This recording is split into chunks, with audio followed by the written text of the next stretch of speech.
മക്കളെ, ടീച്ചർ നിങ്ങൾക്ക് ഒരു തത്തമ്മയുടെ പാട്ട് പാടിത്തരട്ടെ, കേട്ടോളി.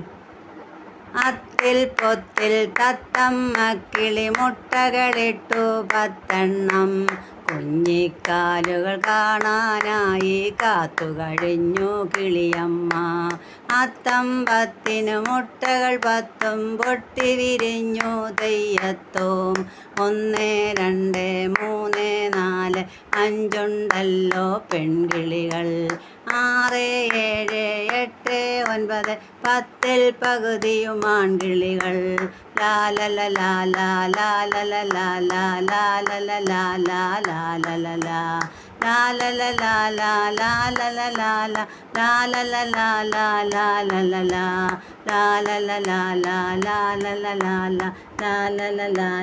ലാലല. എല്ലാവരും ടീച്ചറുടെ ചാനൽ സബ്സ്ക്രൈബ് ചെയ്യണേ.